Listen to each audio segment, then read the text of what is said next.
So Harker is a voting member, Dan, but we know that he's a hawk, and he's spoken like a hawk several times. Why are we getting so caught up in his comments now?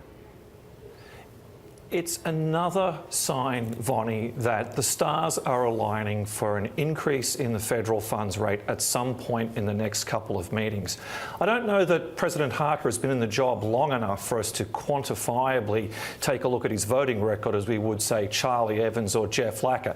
He didn't take it off the table, and I don't think any of them are going to take it off the table. The chair has said she wants to make an adjustment at the upcoming meetings. That means it could be March, it could be May, it could be June. Each of them has their own dynamic.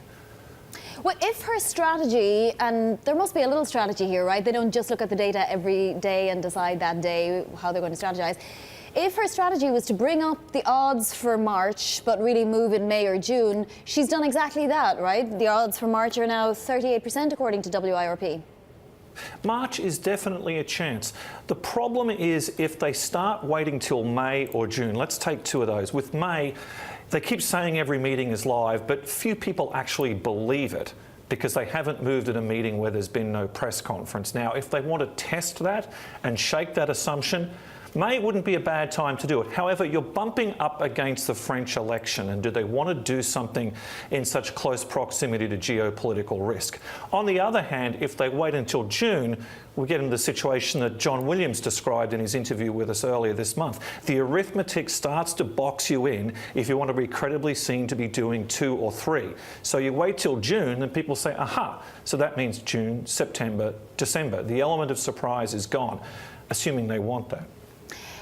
This time last year, international developments sort of put a brake on the Fed's plans. Are they as aware of, I mean, obviously they're aware, but are they as fragile when it comes to international developments this year as they were last year? It's interesting, Vonnie, how we seem to be taking them at their word this year about the dots, whereas this time last year, the prospect of 4 increases threw everyone into a tizzy. If you go back a year, what did we have? We had some market ructions in China. We had the deflation/disinflationary scare going in Europe, and there wasn't any sense really of whether wages would begin to get traction here. Now they're looking at a pretty benign international environment at a time when they're moving closer to their domestic goals. That's what gives us the sense that March is live. It's not a done deal. It's never a done deal. But, you know, March is definitely something to consider. And Dan, I want to bring people into the Bloomberg. We have a great chart, Best Fed Chair. Maybe that's not a fair title, but it does show the Greenspan years, the Bernanke years and the Yellen years, and the Fed's dual mandate. And honestly, if you look at Chair Yellen, her record here is fantastic. You know, the unemployment rate dropping all the way down to 4.8%, and we're grinding higher with inflation. It's at 1.6% now, and by some measures it's even above 2%.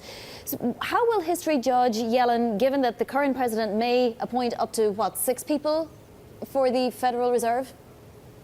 Look, it's way too soon. You know, Vonnie, remember when Paul Volcker left, people thought, oh, he's irreplaceable. Then when Greenspan left, it was, how will we ever replace the maestro? Then when Bernanke left, it's like, God, gee, Ben will be a tough act to follow. So the history of the Yellen era may not be written for some time. I think she's been fortunate in the sense that she took over in 2014 after Bernanke had done the really tough stuff. And she was a participant in those discussions. But she did take over midway through this current expansion.